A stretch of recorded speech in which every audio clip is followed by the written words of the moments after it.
মোবাইলের মাধ্যমে আপনি যদি আসলে জ্বর মাপতে পারেন বা যে কোনো কিছু টেম্পারেচার মাপতে পারেন তাহলে সেই ক্ষেত্রে কেমন হয়। সো আজকে আমরা আসলে আপনার সাথে ইন্ট্রোডিউস করে দিব এমন একটা মোবাইল ফোনের সাথে যেই মোবাইলের মধ্যে অনেক ইউনিক ফিচার আছে, যে ফিচারগুলো ইউজ করে আপনি আসলে ডিফারেন্ট অ্যাঙ্গেলে বা থার্মাল ক্যামেরা ইউজ করে আপনি বিভিন্ন টাইপের জিনিসপত্রের টেম্পারেচার চেক করতে পারবেন।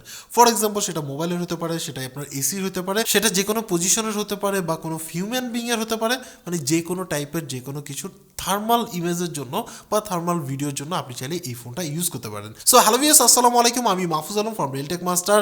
আজকে আমরা আসলে আপনার সাথে ইন্ট্রোডিউস করে দিব এমন একটা স্মার্টফোনের, যে ফোনের মাধ্যমে আপনি এই ধরনের কাজগুলো করতে পারবেন। সাথে হচ্ছিল স্মার্টফোনের যত ধরনের ফিচার আছে সব ধরনের ফিচারও কিন্তু এটার মধ্যে ইনক্লুডেড। সো চলুন শুরু করে আজকের ভিডিও। এই হচ্ছে ডজি S98 প্রোর বক্স। ও বক্স খোলার সাথে সাথে পেয়ে যাচ্ছে হচ্ছে আমাদের কাঙ্ক্ষিত ফোনটি, একটা ব্যাক কাভার আমরা বলে নিতে পারি। এছাড়া হচ্ছিল ইউজার ম্যানুয়াল, যেখানে ইনফরমেশনগুলো সব দেওয়া আছে। এছাড়া হচ্ছিল আপনার স্ক্রিন গার্ড, মানে টেম্পারেট গ্লাস না, এটা হচ্ছিল আপনার নর্মাল যে টিপিউ টাইপের বা প্লাস্টিক যে আমরা স্ক্রিন পেপার যেটাকে বলি। এছাড়া পাচ্ছেন হচ্ছে টাইপ-সি টু টাইপ-সি কেবল, মানে হচ্ছে চার্জিং কেবল বা যেটা ডাটা কেবল হিসেবে আপনি ইউজ করতে পারবেন। এছাড়া আউট অফ দ্য বক্সে আপনি আসলে 33 ওয়াটের ফাস্ট চার্জার পেয়ে যাচ্ছেন, যেটা পিডি চার্জার, মানে পাওয়ার ডেলিভারি চার্জার। এখানে তাদের ব্র্যান্ডিং, পিছনের সাইডটা আসলে সফট টাচ একটা প্লাস্টিক ফিল পাবেন, মানে আর দেন হচ্ছিল সাইডেরটা পুরোটাই আসলে ফ্রেমটা পুরোটাই আসলে আপনার হচ্ছে অ্যালুমিনিয়ামের। সো দেখতে পাচ্ছেন এখানের মধ্যে ডিজাইনটা একটু অ্যাগ্রেসিভ টাইপের। এখানে ভলিউম আপ ডাউন বাটন আছে, পাওয়ার বাটন আছে, দেন হচ্ছে ফিঙ্গারপ্রিন্ট সেন্সর আছে। নিচের মধ্যে পাচ্ছেন হচ্ছে স্পিকার, অ্যান্ড হচ্ছিল এখানের মধ্যে পাচ্ছেন টাইপ-সি পোর্ট, যদিও 3.5mm হেডফোন জ্যাকের কোনো অপশন নাই। এছাড়া হচ্ছিল এই পাশের মধ্যে মাইক, এবং এটা পুরোটাই যেহেতু আপনার এখানের মধ্যে এই পাশের মধ্যে দেখতে পাচ্ছেন একটা কাস্টম বাটন অ্যান্ড দেন মানে প্রেসেবল বাটন। সো উপরের সাইডটাও পুরোটা ক্লিন, সো তার মানে হচ্ছে নয়েজ ক্যান্সেলেশন পাচ্ছেন না। এর মধ্যে আপনি আসলে দুইটা সিম কার্ড এবং সাথে হচ্ছে একটা এসডি কার্ড ইউজ করতে পারবেন, যদিও হিউজ আসলে এর মধ্যে আপনার স্টোরেজ আছে, না হলেও চলে। তারপরে চাইলে আপনি একসাথে দুইটা সিম এবং হচ্ছিল বা একটা এসডি কার্ড ইউজ করতে পারবেন। সো এবারে হচ্ছে এর বিল কোয়ালিটির কথা যদি বলতে চাই, তাহলে সেই ক্ষেত্রে এটা যেহেতু মিলিটারি গ্রেডের একটা ফোন, সো সেই ক্ষেত্রে আপনি কিন্তু অনায়াসে যে কোনো পরিস্থিতিতে বা যে কোনো এনভায়রনমেন্টে এটাকে ইউজ করতে পারবেন এবং এই ক্ষেত্রে একটা ভালো সাপোর্ট পাবেন। ফর এক্সাম্পল, এই টাইপের যে ফোনগুলো থাকে এগুলোর কিন্তু ওয়েট অনেক বেশি থাকে, বাট আমার কাছে যেটা মনে হচ্ছে এটা আসলে ইউজেবল, বা আমরা যে নর্মাল ফোনগুলো ইউজ করি তার থেকে একটু হেভি ওয়েট, বাট আমার কাছে মনে হয় যে এটা আসলে ইউজেবল ফোন এবং হচ্ছিল আপনি যে কোনো পরিস্থিতিতে ইউজ করতে পারবেন। এছাড়াও এর সাথে কিন্তু অলরেডি আপনার হচ্ছিল একটা কাভার দিয়ে দিছে, যেটা হচ্ছিল চারদিক থেকে আপনার হচ্ছিল প্রোটেকশন দিবে। বাট এমনিতে আমার কাছে মনে হয় যে এটা 2-4 বার হাত থেকে পড়লে তেমন একটা সমস্যা হবে না, বাট ডিপেন্ড করে আসলে।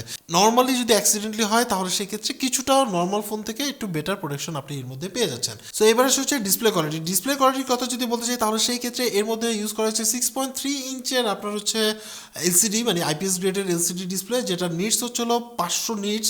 সো বুঝতেই পারছেন যে মোটামুটি আউটডোর ভিজিবিলিটি ভালো পাবেন, এবং যেহেতু এটা ফুল এইচডি প্লাস, সো সেই ক্ষেত্রে কিন্তু আপনি একটা বেটার আপনার হচ্ছিল রেজুলেশন পাবেন। সো যারা আসলে মিডিয়া কনজিউম করতে চান তাদের ক্ষেত্রে আমার কাছে মনে হয় যে কোনো প্রকার প্রবলেম হবে না।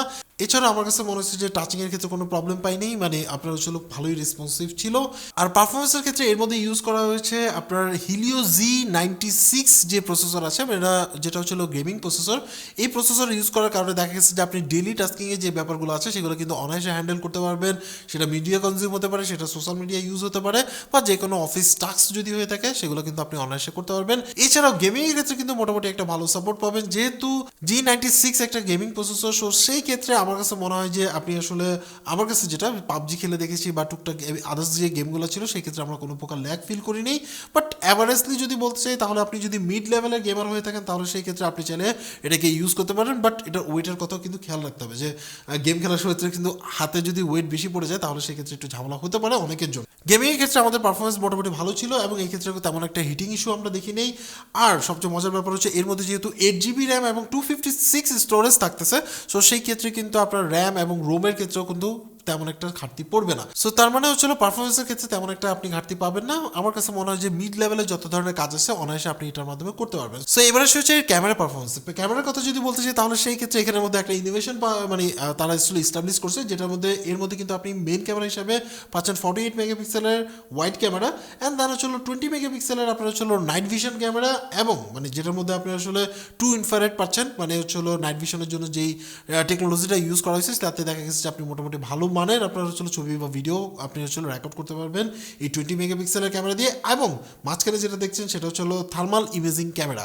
সো বুঝতেই পারছেন যে থার্মাল ইমেজিং ক্যামেরার মাধ্যমে আপনি কিন্তু অনায়াসে আপনার যে কোনো মানে প্রোডাক্ট বা যে কোনো কিছুর মধ্যে কিন্তু আপনি অনায়াসে এর যে থার্মাল কন্ডিশন মানে কতটুকু টেম্পারেচার আছে সেটা কিন্তু আপনি অনায়াসে মাপতে পারবেন। এই ক্ষেত্রে দেখা যাচ্ছে আমরা ফ্রিজ ট্রিজ এই ধরনের অনেক জিনিসপত্রের ক্ষেত্রে চেক করে দেখছি, আমার কাছে এর পারফরমেন্স মোটামুটি বেটার মনে হয়েছে। রিজন হচ্ছে আমি টুকটাক নিজের পার্সোনাল ইউজের ক্ষেত্রেও টুকটাক ট্রাই করে দেখছি, এই ক্ষেত্রে রেজাল্টটা প্রায় নেয়ার অ্যাবাউট অ্যাকুরেটের কাছাকাছি চলে আসছে। সো আমার কাছে মনে হয় যে এটার উপর কিছুটা আস্থা রাখা যেতে পারে। সো এই ক্ষেত্রে আমরা আসলে কিছু ক্যামেরা স্যাম্পল দিয়ে দিচ্ছি, আপনি দেখতে পারবেন। এটা আসলে ডিপেন্ড করে আপনি কীভাবে ছবি তুলতেছেন, কোন পজিশনে তুলতেছেন, এটা টোটালটাই আসলে যে বিহাইন্ড দ্য সিন আপনার হচ্ছে ছবি তোলে তার হাতের উপর ডিপেন্ড করে। বাট তুলনামূলকভাবে আমার কাছে মনে হয়েছে যে মোটামুটি আপনার হচ্ছে এই ধরনের রাগেড ফোন থেকে এর চেয়ে বেটার আসলে এক্সপেক্ট নর্মালি করা যায় না। বাট আমার কাছে মনে হচ্ছে যে সন্তোষজনক আপনার হচ্ছে ছবি তুলতে পারবেন। সো এবার আসে হচ্ছে ব্যাটারি ব্যাকআপ। এর মধ্যে যেহেতু 6000 mAh এর ব্যাটারি আছে, সো সেই ক্ষেত্রে কিন্তু আপনি অনায়াসে 1 থেকে 2 দিনের মতো ইউজ করতে পারবেন। এটা ডিপেন্ড অন আপনার ইউজ, এটার উপর ডিপেন্ড করে।